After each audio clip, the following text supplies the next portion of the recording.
Madame, Messieurs, bonsoir et merci de nous rejoindre dans le cadre de votre émission C'est à 3, qui est une plateforme de débat contradictoire, une émission qui soulève des interrogations en tout genre, sans tabou et dans le respect et la courtoisie. Tradition et christianisme, la cohabitation est-elle possible? C'est le thème que nous allons évoquer ce soir en Afrique où, parmi les migrants africains dans les pays occidentaux, on constate la réalité massive d'une forme de double appartenance. De nombreux chrétiens africains expérimentent dans leur pratique quotidienne et dans la profondeur de leur cœur la tension entre leur foi chrétienne et les croyances traditionnelles. Cela n'a rien d'étonnant. Il était difficile pour la majorité des premiers missionnaires de comprendre que la culture et la religion africaine étaient les deux faces inséparables d'une même réalité. Par la suite, nombre de théologiens et de philosophes africains ont reproché à l'évangélisation de les avoir occidentalisés, c'est-à-dire que c'était la seule condition pour être évangélisé.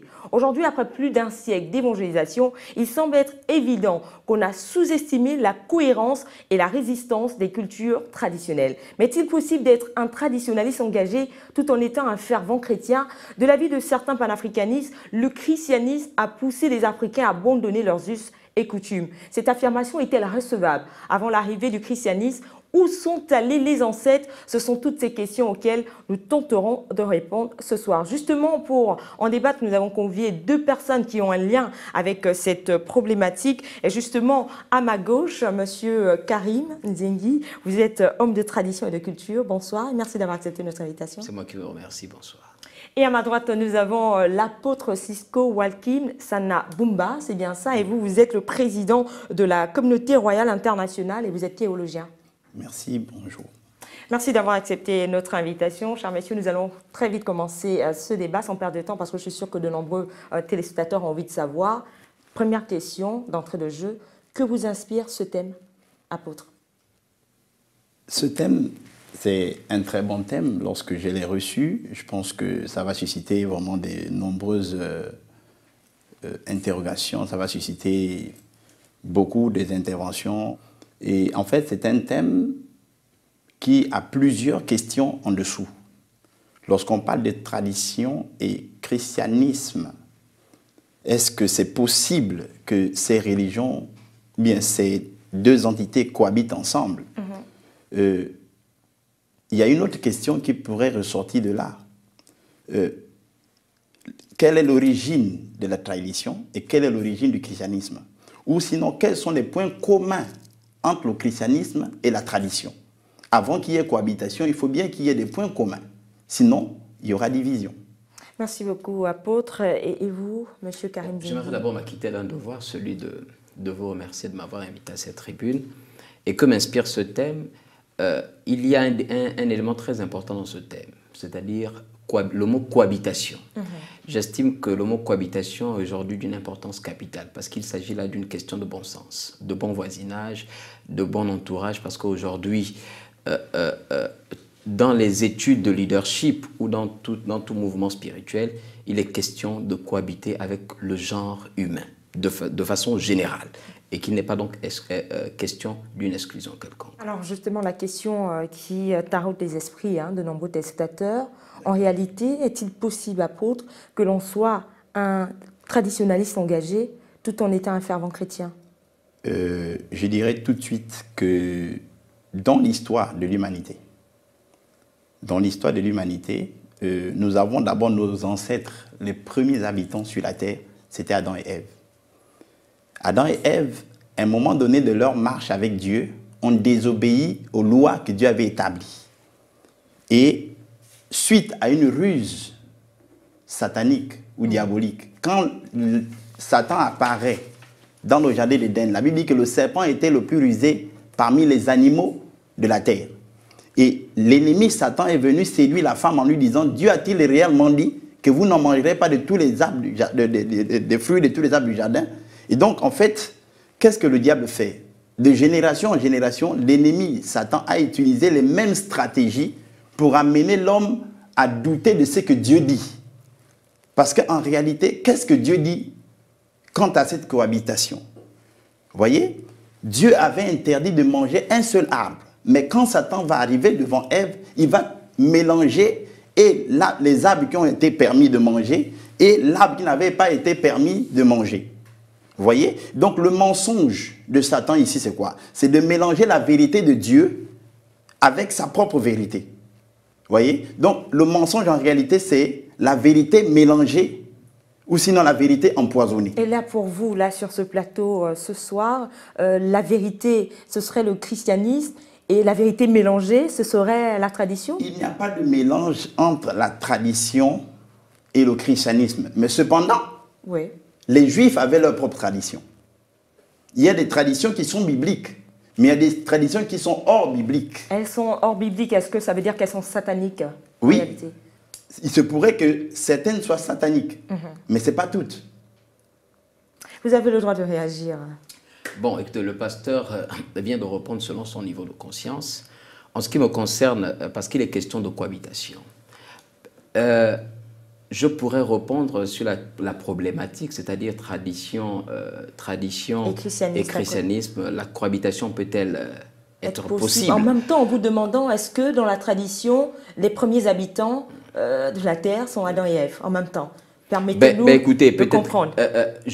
Dans ma langue, je ne connais pas ce que ça signifie Adam, je ne connais pas ce que signifie Ève, mais néanmoins, dans ma tradition, nous parlons de Genèse. Il y a, bien sûr, le monde a été créé, a démarré quelque part, une vie a démarré quelque part, et on parle justement de Nzambe Kana, qui est le maître des temps et des circonstances. Donc, pour revenir justement à la problématique, par rapport à cette cohabitation, je dirais que je pourrais répondre avec réserve. C'est-à-dire, oui, mais avec de la réserve. Pourquoi avec de la réserve? Parce que aujourd'hui, ce thème nous renvoie à deux dimensions, à l'aspect physique et à l'aspect métaphysique. À l'aspect physique, pour revenir justement aux questions de bon sens, où il est question aujourd'hui, les gouvernants, les hommes politiques qui gèrent la cité, nous recommandent de cohabiter ensemble. Aujourd'hui même, entre religieux, on parle maintenant de l'écuménisme. Et pour l'aspect métaphysique, cela va maintenant dépendre des différents serviteurs par rapport justement par rapport aux éléments dont ils tirent justement leur croyance. Le christianisme, il faut ici noter, que trouve son origine dans la croyance au Christ. Mais ce que j'aimerais relever ici comme détail et faire constater aux uns aux autres, il n'existe aucune tradition africaine, notamment gabonaise, parce que je préfère parler de mon pays, même si j'ai une culture sur le plan international, notamment une culture africaine un peu plus large. Mais en ce qui concerne les rites et traditions du Gabon, il n'y a aucune culture traditionnelle ou aucun rite traditionnel qui nie l'existence du Christ. Par contre, nous remettons en cause les enseignements des religieux sur le Christ, donc sur le christianisme, mais nous ne remettons pas en cause le Christ. Mais ces enseignements sont comment, ces enseignements dont vous faites allusion? Non, ce sont des enseignements qui peuvent justement prêter parfois à confusion. Il y a parfois une mauvaise lecture, une mauvaise interprétation. Et comme je le disais, selon le niveau de conscience des gens qui sont en charge justement de relayer cette information. Parce que nous savons dans la Genèse qu'il a existé un homme qui a justement eu à mettre en place un ministère aujourd'hui qui peut servir de référence à toute l'humanité. Donc nous ne remettons pas en cause l'existence du Christ, mais par contre, nous pouvons remettre en cause l'enseignement des religieux. Il faut bien comprendre la nuance. L'enseignement des religieux sur le Christ. Vous avez l'impression que cet enseignement déroute les populations? Vous dites? Ces enseignements déroutent les populations ou qu'est-ce qu'il y a concrètement? Certains enseignements déroutent. Dérouter, c'est même un mot léger. Égare.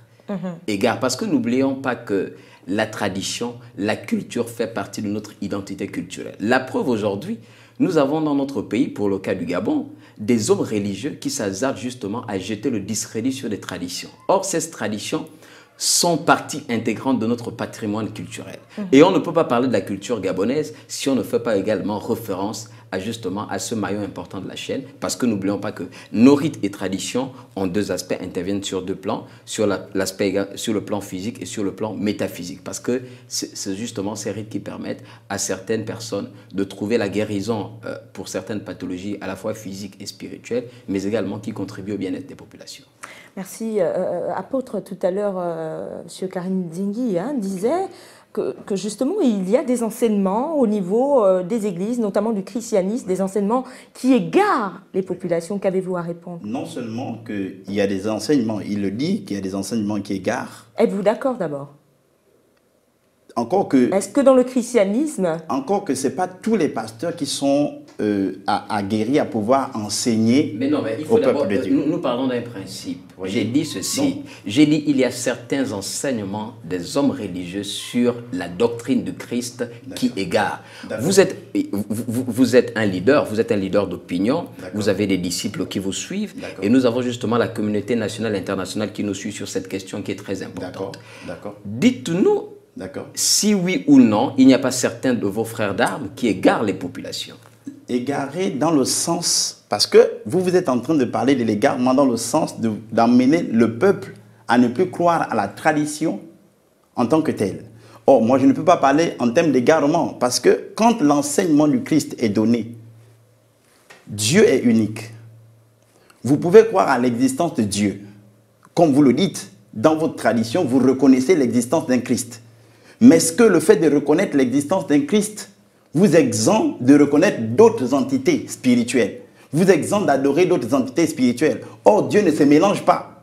Donc, le fait de reconnaître que Christ existe ne suffit pas. Mais est-ce que vous l'adorez véritablement dans votre tradition? Or, la tradition chrétienne nous exige d'adorer un seul et unique Dieu. Or, la tradition, c'est comme le mélange avec le Christ pour dire nous appartenons à un Dieu ou à une tradition qui croit à un Christ et qui croit à d'autres entités, qui croit à d'autres dieux, qui croit par exemple au totem de serpent, qui croit par exemple au totem de sirène, au qui pouvoir des feuilles, etc. ainsi de suite, les esprits de forêt, les esprits des eaux. Ça, c'est un mélange avec le Christ.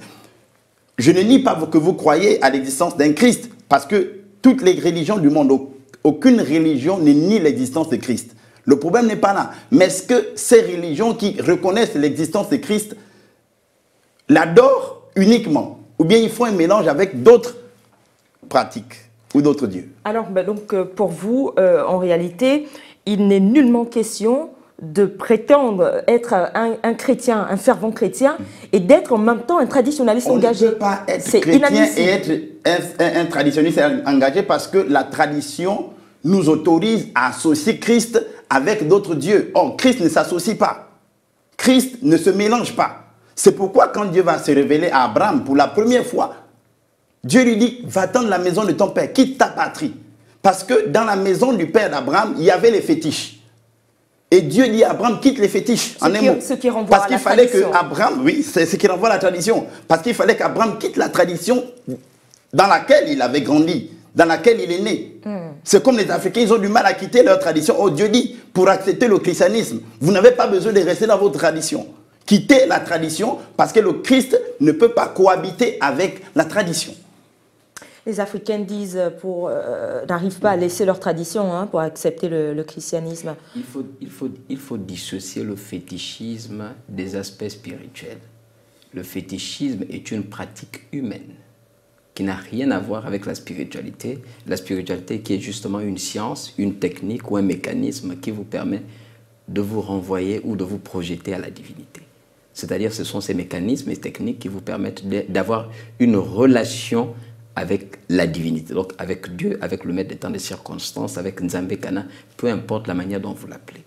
Rien à voir avec le fétichisme. Et c'est justement cette erreur que font beaucoup de religieux. Ils s'appuient sur le fétichisme pour jeter le discrédit à la spiritualité traditionnelle. Parce que la question ici, aujourd'hui, si nous débattons, parce qu'il s'agit là d'une question spirituelle. Il ne s'agit pas d'une loi qui renvoie à l'aspect physique, c'est-à-dire les techniques de charme ou les techniques d'envoûtement que peuvent faire ici justement des hommes. Non, rien à voir. Et moi, j'aimerais dire ceci. Les traditions ou les rites traditionnels, comme je le disais, ne remettent pas en cause l'existence du Christ. L'apôtre venait de dire tout à l'heure qu'il est question de l'unicité de Dieu. Il n'est pas question justement d'adorer Dieu et de l'associer à quoi que ce soit. Et moi, j'aimerais défier le pasteur ici, l'apôtre, qu'il me prouve, depuis qu'il est africain, depuis qu'il est né, parce qu'il n'a pas changé d'identité entre-temps, il est né africain, il est toujours africain, qu'il me donne un seul rite traditionnel qu'il a côtoyé où on adore une divinité autre que la source créatrice. Maintenant, pour ça gouverne, en ce qui concerne les totems. vous savez, même dans la Bible, parce que je ne suis pas un théologien, et puis je veux pas, mais je vais quand même le renvoyer à certains éléments. Il y avait la tribu de Lévi, la tribu de ceci, et chaque tribu s'identifiait justement à une force, chaque tribu s'identifiait à une technique, chaque tribu s'identifiait à comment dirais-je, à une profession ou à un métier, la tribu de forgerons et autres, tout cela.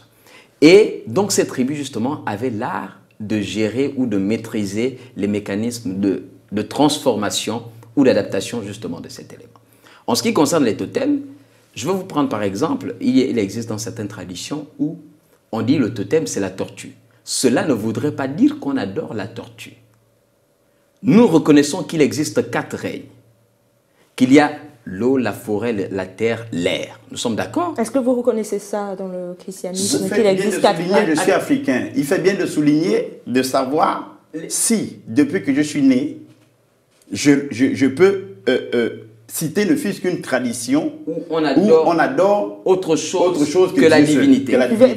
Vous en connaissez? Oui, j'en connais. Parce que moi, je suis né d'une famille africaine. Je suis africain. Oui. Mon grand-père avait un totem. C'était le totem du serpent. Quand nous y allons pour faire la pêche, il offrait des sacrifices au nom de son totem. Oui. Et c'était une forme d'adoration de son Dieu qui n'était pas le Dieu suprême, qui n'était pas le grand Dieu. Et donc c'est une tradition, mais qui n'avait rien à voir avec le Christ, ni avec Dieu. Bon, vous avez eu la réponse. Non, je n'ai pas eu la réponse. Je n'ai pas eu la réponse. Parce qu'il faudrait encore, parce qu'il ne faut pas jouer avec les termes. Apôtre, vous êtes un apôtre et vous avez dit que vous êtes un théologien. Il ne faut pas jouer avec les mots. C'est le français, les gens nous écoutent. Il y a une nuance entre le sacrifice et l'offrande. Aujourd'hui, le problème, c'est que depuis la nuit des temps, vous avez toujours eu affaire à des traditionalistes qui étaient en majorité illettrés.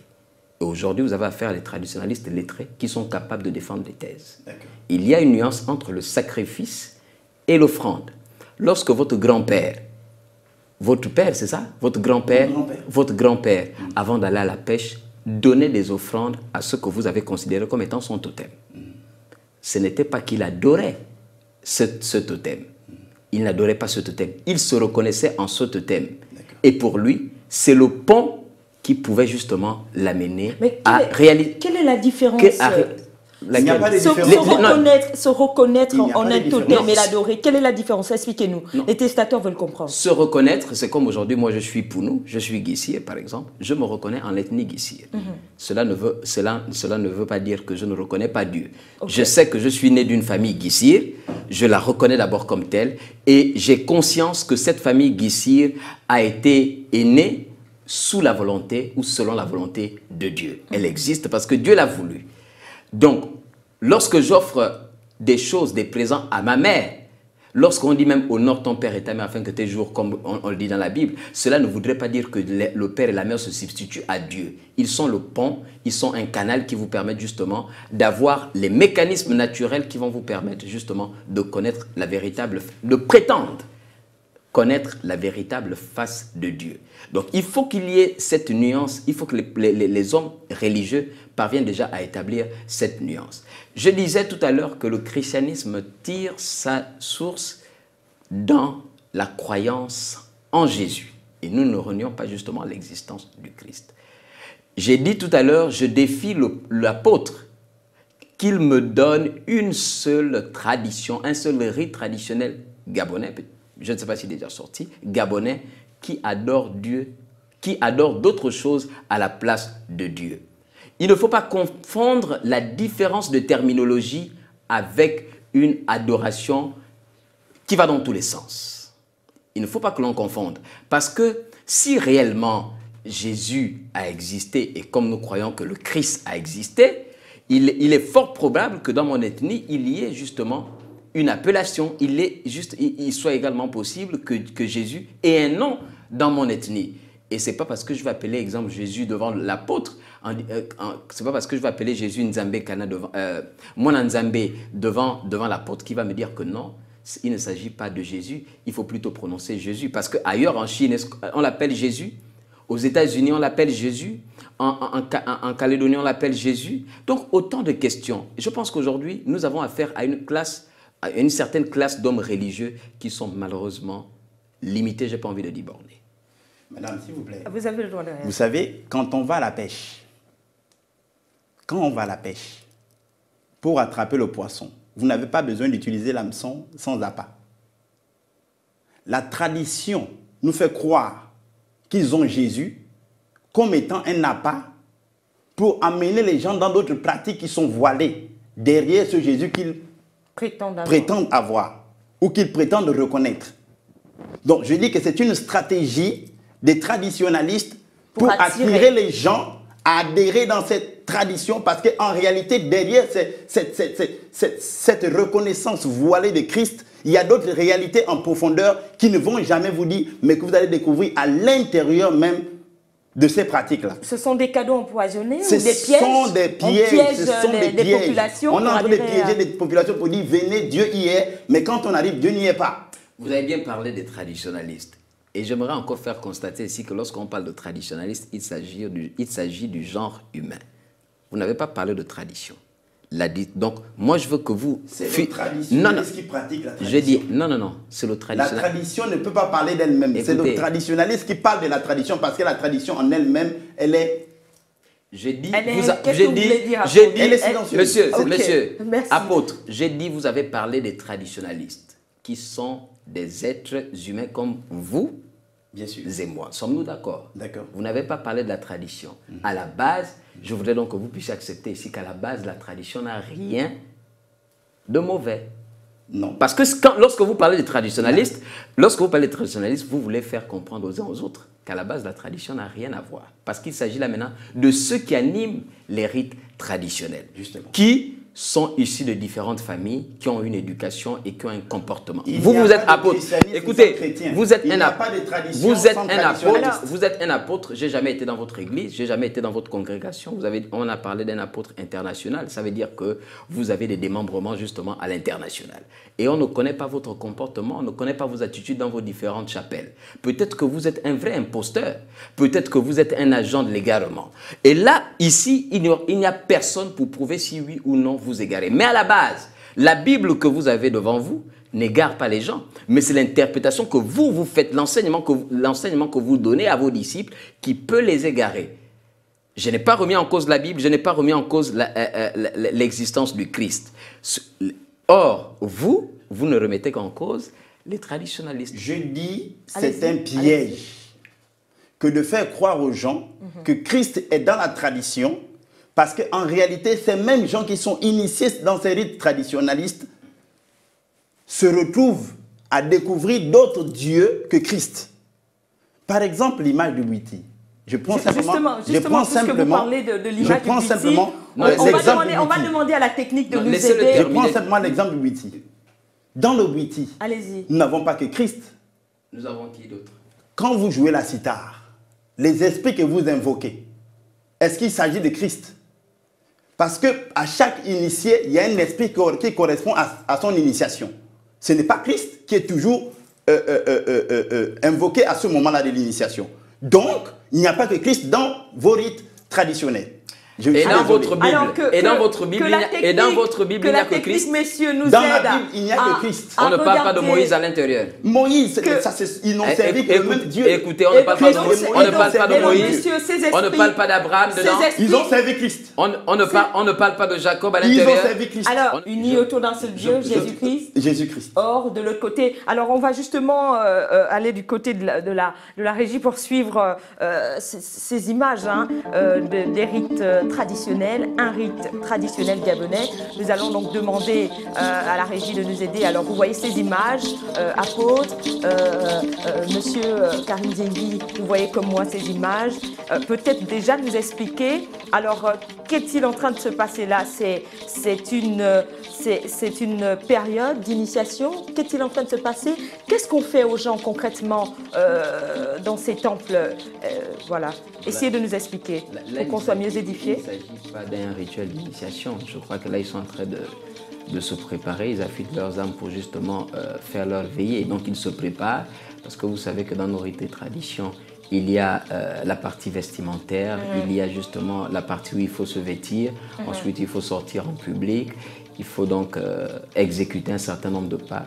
Donc on voit là quelques initiés justement qui se préparent à célébrer. Mais quel est l'objectif de s'éveiller là habituellement? Peut-être nous édifier pour ne pas qu'on reste avec ces idées qui nous ont été données tout à l'heure par l'apôtre. Il a dit que c'est une façon d'attirer les populations. Ce sont des cadeaux empoisonnés, non, il ne s'agit pas là des cadeaux empoisonnés.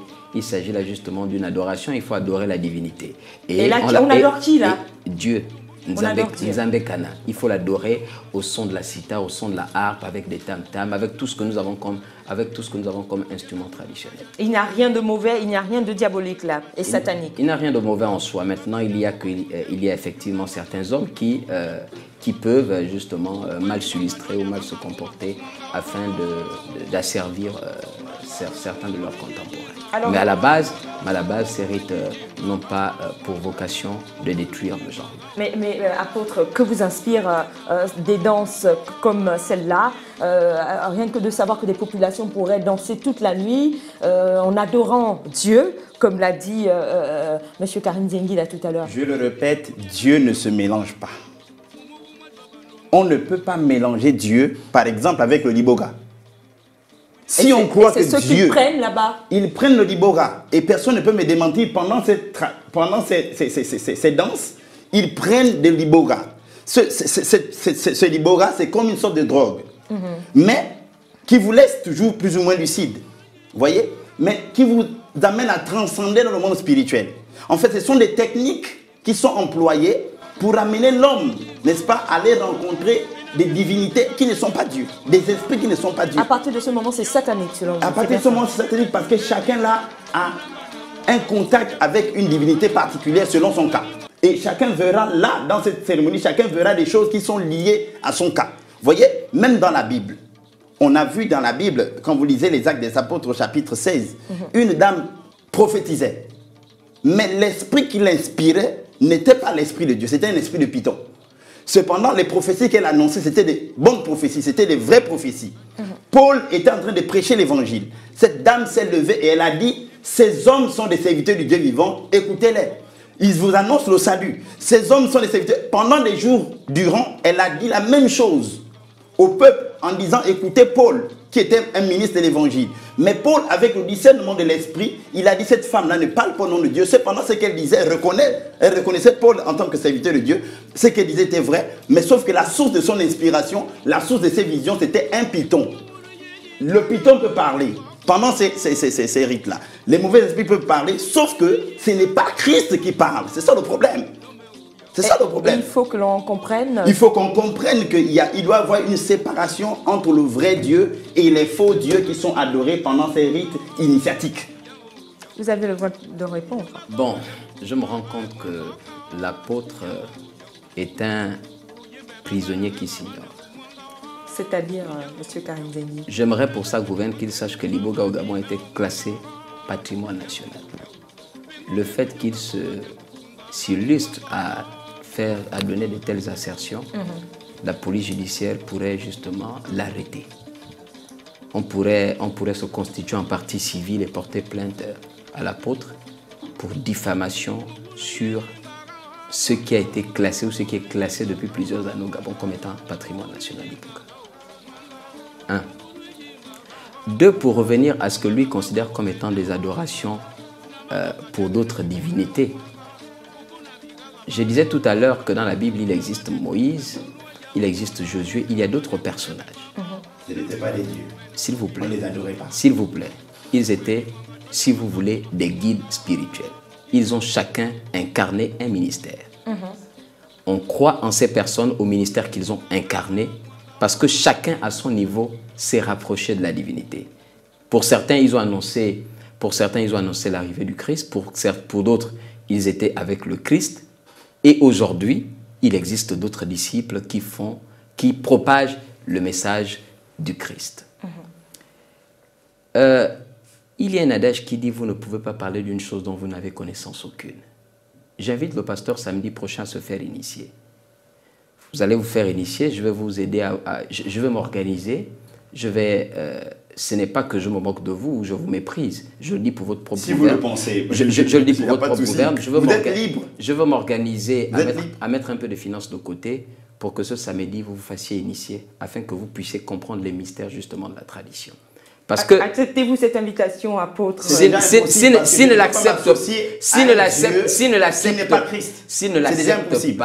l'accepte pas, c'est que jusqu'à ce jour, l'apôtre n'a pas compris qu'il est un leader. Jésus lui-même, le Christ, qui est son maître de référence, marchait dans le monde entier.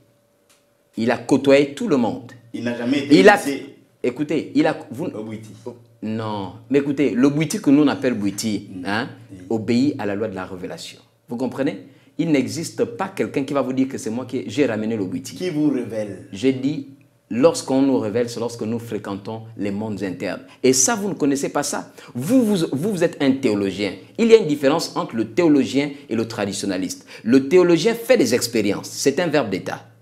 Le traditionnaliste vit des expériences. Il s'agit là aussi d'un autre verbe d'état, mais qui n'ont pas la même connotation.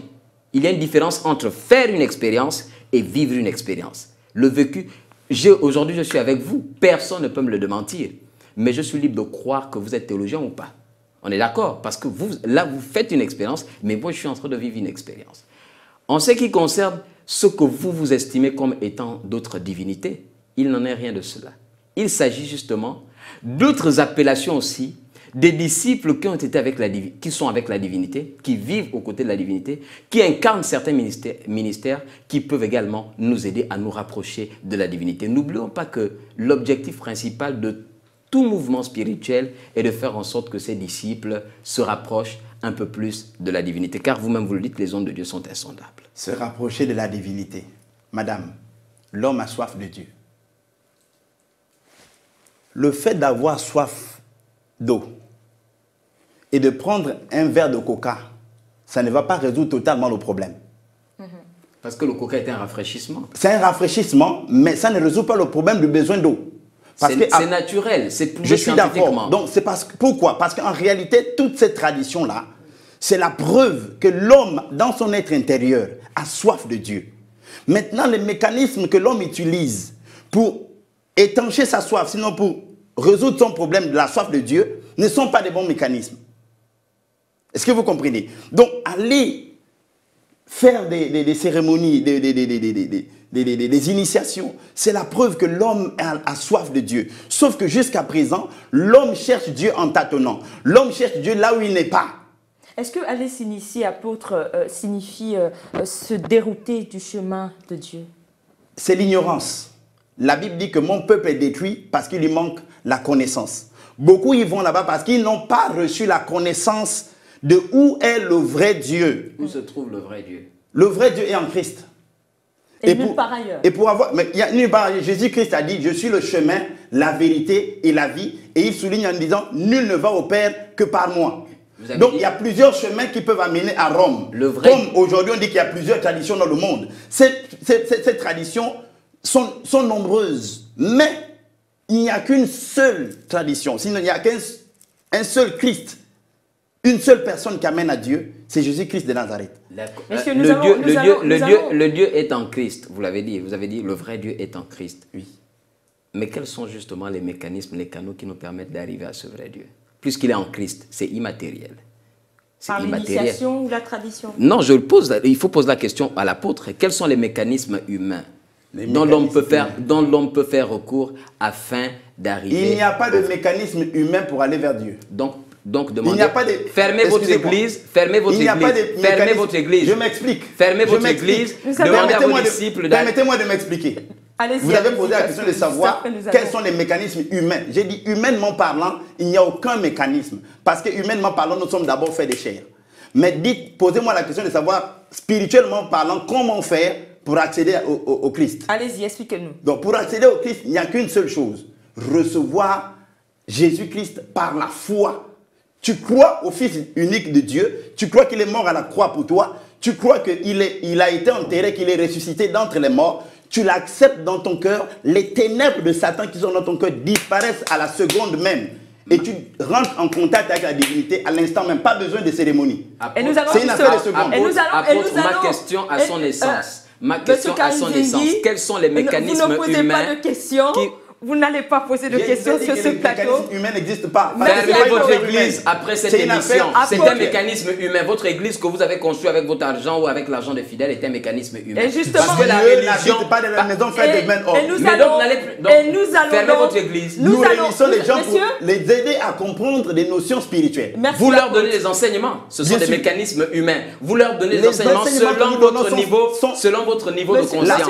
Selon votre niveau de conscience. La sincérité n'est pas une garantie de vérité. La parole n'est pas immatérielle. Rien ne vous dit que l'enseignement que vous donnez à vos disciples est l'enseignement du vrai Christ. C'est vous qui avez mis le mot vrai, le qualificatif. Mais mon Dieu se démontre. Parce que moi, chez moi, il n'existe pas de faux, pas de vrai Christ. Il n'existe que le Christ. Merci messieurs, nous allons donc marquer cette pause pour aborder la seconde partie de ce débat.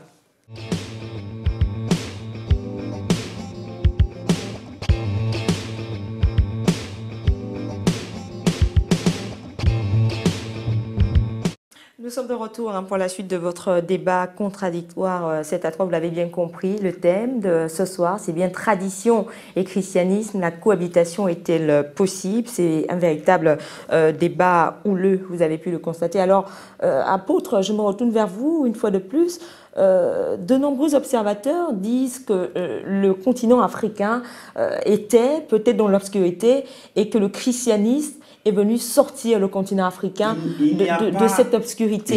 Donc apporter la lumière. Je comprends votre question. Il n'y a pas que le continent africain qui était dans l'obscurité.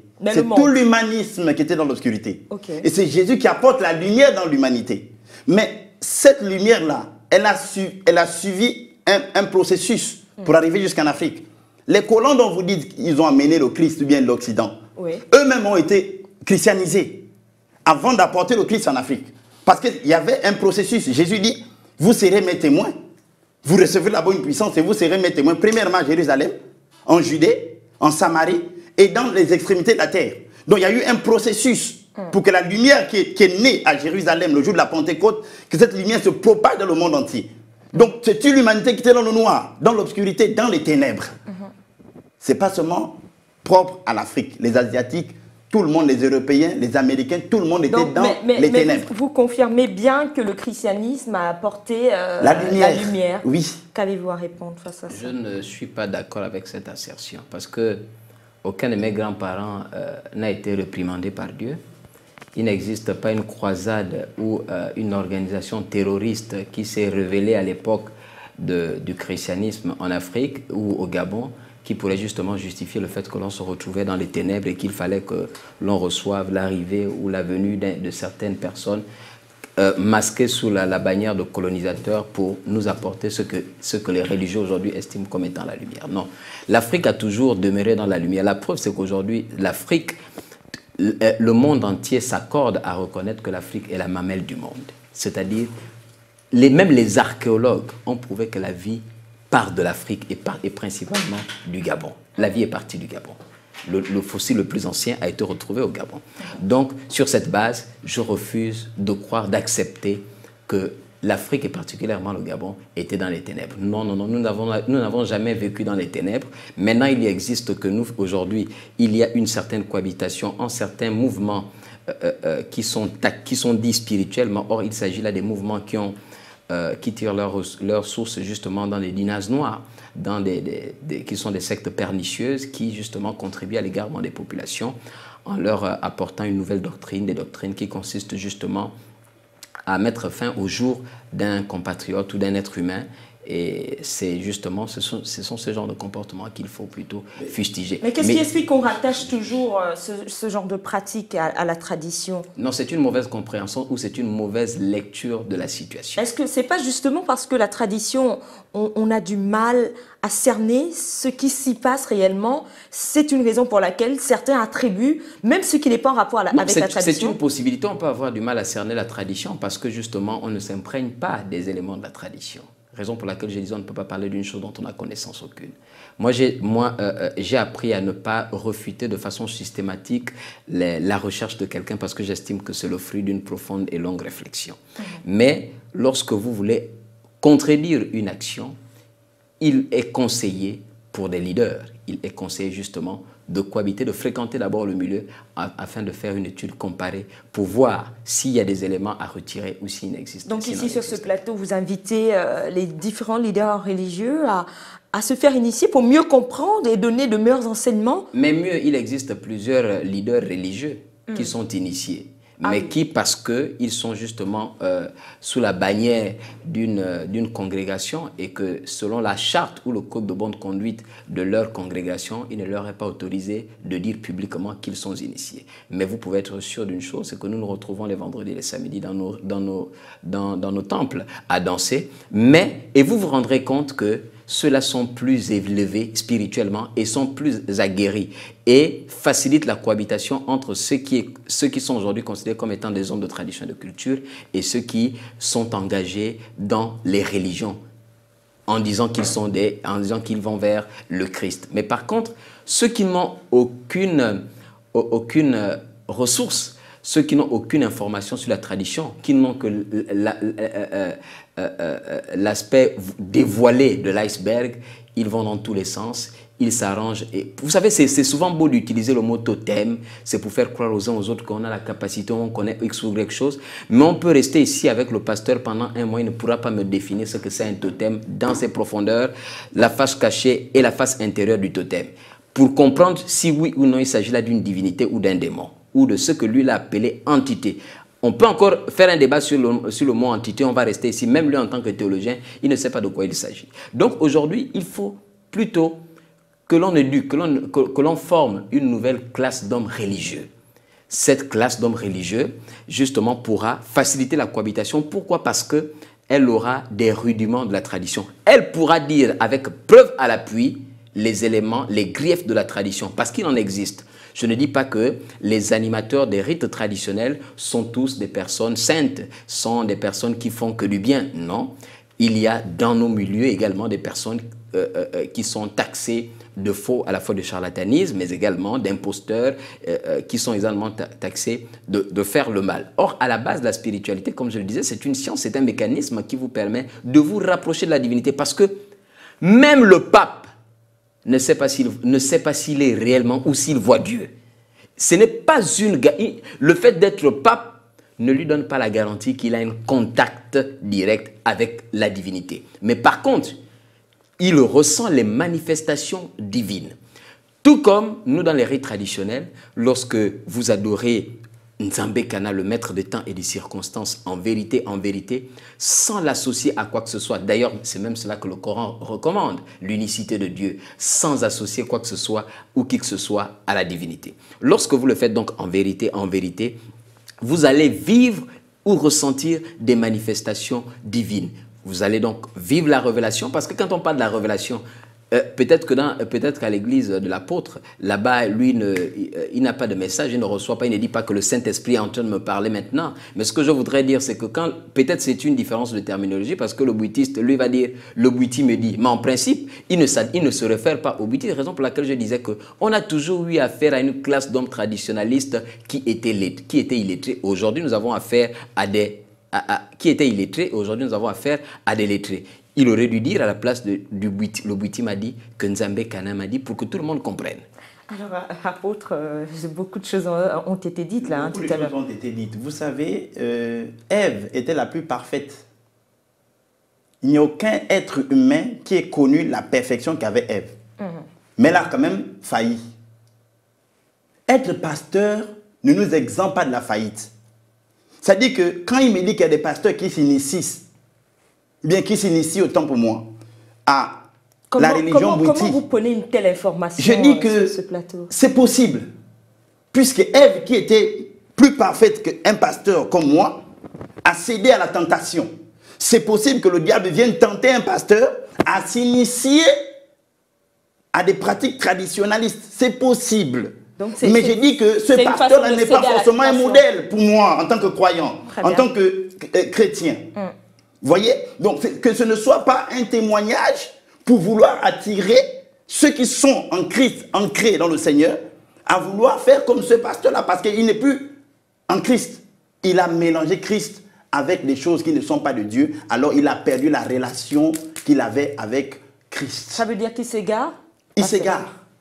C'est même ça l'égarement. Madame Dina, jusqu'à maintenant, l'apôtre ne parle que des choses. Un mot vague.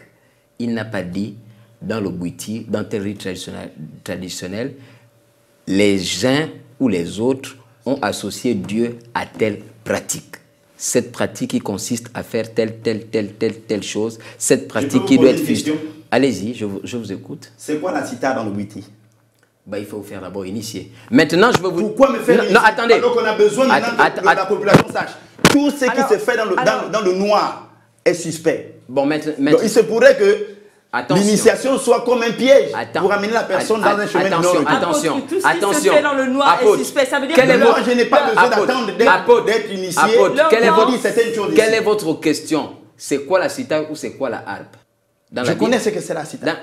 La cithare est mentionnée dans la Bible? Si vous avez de questions en question, est-ce que la cithare est mentionnée dans la Bible? J'ai dit, dans le Bouiti, je pose la question. Je vais vous répondre, mais je veux savoir, est-ce que vous avez la connaissance de la cithare dans la Bible? Votre réponse. Vous avez la connaissance de la cithare dans la Bible? Répondez-moi. Vous avez la connaissance de la harpe dans la Bible? Donc la cithare est dans la Bible. Vous n'avez fait que reprendre. Mais ce sont les mots que lui fait sortir. Répondez-moi. Ce sont les mots que vous faites sortir. Aidez-nous à comprendre, messieurs. Maintenant, la cithare. Est-ce que la cithare est dans la Bible? Mais elle existe bel et bien dans la Bible, demandez-lui. Ce sont des instruments de musique. Voilà. Mais j'ai dit, c'est là où je voulais en arriver. C'est là où je voulais en arriver. C'est un instrument de musique. Ça veut dire qu'il y a des points communs finalement. Écoutez, il peut y avoir plusieurs points communs, mais il y a beaucoup de points divergents. Est-ce que ces points communs confirment que justement on peut s'engager? La musique est universelle. Madame, on peut il m'a posé une question. Je voulais répondre à sa question. La musique peut faire du bien. Le problème, c'est pas la musique. J'ai dit, derrière l'instrument de musique, il y a des entités Comment cachées. vous savez que la musique peut faire du mal ou du bien, notamment sur le cas spirituel? Ça veut dire que vous avez expérimenté ça. Vous m'avez posé la question, c'est quoi la cithare? Et je vous ai posé la question de savoir si elle existait dans la Bible. Vous avez bien dit oui, en tant qu'instrument de musique. Mais lorsqu'elle est utilisée, écoutez, ce sont des synonymes. D'accord. Lorsqu'elle est utilisée dans le rite traditionnel, c'est à la base d'abord c'est un instrument de musique qui est sacralisé dans la mesure où écoutez, monsieur, l'autel où vous prêchez, là où vous prêchez à l'église, ce ne sont pas tous vos fidèles qui se baladent là. C'est un sanctuaire, c'est un lieu saint. C'est à cet endroit que vous opérez les miracles ou que vous donnez l'enseignement. C'est à cet endroit qui est considéré comme étant un chakra principal qui vous permet de véhiculer un message afin que ce message-là soit compris de vos fidèles. Laissez-moi terminer poser une question. Lorsque la harpe est utilisée dans nos rites traditionnels, elle est à la base, comme vous l'avez dit, elle est d'abord un instrument de musique, mais un instrument sacralisé. Pourquoi? Parce qu'elle est utilisée lors d'un rituel qui nous permet justement de nous mettre en phase avec les principes divins. Et nous estimons que tous les instruments de musique qui sont utilisés lors de nos cérémonies ne doivent pas être chosifiés, ne doivent pas être utilisés par des personnes qui ne sont pas saintes, qui ne sont pas assermentées, qui n'obéissent pas aux mécanismes spirituels que nous vantons, dont nous vantons les mérites. Écoutez, monsieur, si vous plaît, vous avez répondu à ma question. Laissez-moi terminer. Vous ne pouvez pas poser de questions. Il a répondu. Non, je dois aller jusqu'au bout. Je ne monopolise pas. Je ne monopolise pas la parole. Mais moi, je voudrais qu'on avance. Je ne monopolise pas parce que... Monsieur Karim Zengi, je vous retire la parole. Parce que le temps pour vous poser cette question, apôtre, est-ce que pour rentrer en contact avec Dieu, on a besoin d'utiliser un instrument de musique? Pas du tout. Ah, donc... Pas forcément non plus. Ouais, ce sont eux qui font du tapage. Il va s'expliquer. Écoutez, j'ai dit Dieu est esprit. Et il faut que ceux qui l'adorent en esprit et en vérité. On n'a pas besoin d'une quelconque cithare pour rentrer en contact avec une divinité. Or, votre cithare dont vous parlez, elle parle. Parfois, lors des rites initiatiques, la cithare parle. Quand on va en profondeur de votre initiation, la cithare en question, elle est hantée d'un esprit qui peut lui permettre de parler à celui qui s'initie ou au maître initiateur. Vous ne pouvez pas démentir ça. Le mot la cithare n'est pas hanté parce que le mot hanté est... D'accord, mais qu'est-ce qui lui permet de parler? Qu'est-ce qui lui permet de parler à ce moment? Pourquoi la cithare parle? Comment ça, apôtre? La cithare parle? La cithare parle. Posez-lui la question si oui ou non, la cithare ne parle pas. Qu'il me demande maintenant. Nous sommes... Je vous le demande. Votre cithare parle. Je vous le demande parce que la cithare ne parle pas. Oui, qu'est-ce qui parle dans la cithare? Elle nous permet d'être en communication, en communion. Qu'est-ce qui parle dans la cithare? Rien ne parle. Ce sont des louanges, c'est un instrument de musique qui nous permet d'être en contact avec la divinité. Et vous, plus que vous avez dit tout à l'heure, elle vous a posé la question de savoir est-ce que adorer Dieu avec un instrument de musique est une mauvaise chose en soi. Vous avez dit que non, il ne faut pas adorer Dieu en associant justement ces choses. Mais aujourd'hui, nous savons que c'est vous qui êtes les meilleurs clients d'Electro Elite, de Gabon Musicaux et de toutes les maisons qui vendent les appareils électroniques, notamment en ce qui concerne les pianos, les tam-tams et tout ça. Vous êtes les voisins qui passaient le temps comment on appelle ça, à outrager la loi parce que dans le code pénal, le tapage, le tapage nocturne ou la nuisance sonore. La nuisance sonore. C'est pas la musique qui nous met en contact avec la nuisance sonore est bel et bien inscrite. Le fait d'utiliser un instrument de musique ne nous met pas forcément en contact avec la divinité. Puisqu'on parle de musique, on va justement aller écouter et suivre. Mais vous dites que la cithare était un passage sine qua non, un passage obligé. Personne ne vous l'a dit, c'est vous qui le dites. C'est vous qui l'avez dit. Sinon, il n'existerait pas des temples qui n'ont pas de cithare et d'autres qui ont des cithares. Justement, puisqu'on parle de musique.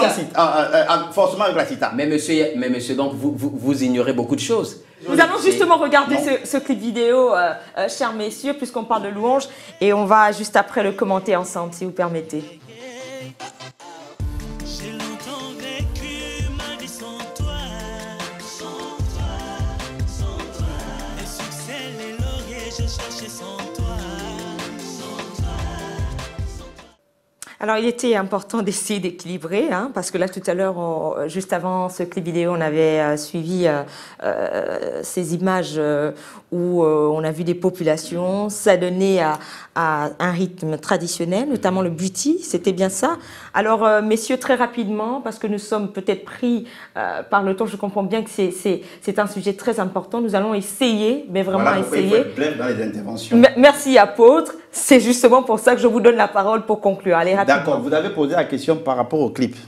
Oui. Qu'en est-il? Pourquoi la musique à l'église? Je dis simplement c'est pour faire beau, pour égayer. Mais la musique n'est pas obligatoire pour rentrer en contact avec Dieu. En fait, je vais dire, c'est même pas forcément nécessaire. Pour rentrer en contact avec Dieu, on a simplement besoin d'invoquer Jésus-Christ de Nazareth en esprit et en vérité. Lui seul. Et donc pour vous, une bonne fois pour toutes, la cohabitation entre la tradition et le christianisme, c'est pas possible? La cohabitation entre le christianisme et la tradition ne pourra jamais être possible sur le plan humain. Pourquoi? Parce qu'en réalité, ici, là, il y a deux contextes de cohabitation. Il y a le contexte physique ou géographique. Le Gabon est d'abord physique. Avant de voir les êtres humains, les Gabonais, il y a d'abord la géographie. L'espace terrestre. Maintenant, le Bwiti existe, la tradition existe dans nos pays, dans nos continents, avant l'arrivée du christianisme. Cependant, chose extraordinaire, le christianisme est en train de prendre du terrain, malgré toutes les forces qui sont utilisées pour l'empêcher d'avancer. Pourquoi? Parce qu'en réalité, c'est Dieu qui est derrière ça. On ne peut pas combattre Dieu. Parce que Dieu et la tradition, c'est comme un lion devant la gazelle. La tradition ne pourra jamais faire face à Dieu. C'est impossible. Merci beaucoup, apôtre. Vous avez le droit de conclure. Les terroristes sont en train de gagner du terrain. Cela ne signifie pas qu'ils sont assistés ou accompagnés par Dieu. Ils ont une organisation, ils ont des démembrements partout. Ils s'arrangent à ériger des bombes ici et là. Et nous tous, nous suivons les médias et nous savons ce qui se passe. Ça ne veut pas dire qu'ils sont assistés par Dieu. Par rapport au fait qu'ils disent le christianisme ou les religieux sont en train de se déployer. Considérer qu'ils sont obligés de se déployer parce qu'il y a d'abord un côté mercantiliste là-dedans. L'apôtre qui vous parle, vous allez voir au sortir de cette émission, s'il n'est pas véhiculé, la prochaine fois qu'il reviendra à l'émission, il sera véhiculé parce qu'il sait qu'il s'agit d'abord là des questions humaines et qu'il a besoin également de nourrir sa petite famille. Et il considère donc le fait qu'il entretienne une église, il considère cela comme étant une activité lucrative qui doit lui permettre justement de s'occuper de sa petite famille. Maintenant, laissez-moi par rapport au thème, tradition, christianisme, par rapport au thème, j'aimerais prendre 30 secondes sur le fait que à l'église, on chante, on adore, on loue. Et sachez que la chanson est un ensemble de valeurs et de principes. Il y a des mécanismes, des choses qui vont avec la chanson, notamment les instruments. On ne peut pas dissocier les instruments de la chanson. Parce que même lorsqu'on chante, s'il n'y a pas d'instrument, on doit applaudir pour justement créer un son, une addition justement à la chanson. Bon, vous venez de constater que nous avons en face de nous donc un apôtre qui qui a un niveau de conscience et son niveau de conscience de cohabiter avec les hommes de tradition et de culture. Mais où il est là, il est né et il lui doit toute sa vie aux hommes de tradition et de culture. Pourquoi? Parce qu'il est descendant d'une famille traditionnelle qui lui a donné une bonne éducation et qui l'a permis justement d'aller dans des écoles de théologie pour apprendre ce qu'il vient nous réciter. Parce que ce n'est pas le fruit de son expérience. C'est la fin de ce 7 à 3 axé sur le thème tradition et christianisme. La cohabitation est-elle possible? Ce débat peut continuer dans vos maisons et sur notre page Facebook /7 à 3. Nous avions à ma gauche Monsieur Karim Nzengi. Je rappelle que vous êtes homme de tradition et de culture. Merci d'avoir accepté notre invitation. Et nous avions à ma droite l'apôtre Cisco Walkim Senabumba. Je rappelle que vous êtes président de la communauté royale internationale et vous êtes théologien. C'est bien ça. Merci à vous aussi d'avoir accepté notre invitation. C'était votre plateforme de débat 7 à 3 que vous pouvez suivre sur le site de votre chaîne panafricaine www.canal7.tv. Merci de nous avoir suivis. Bonsoir.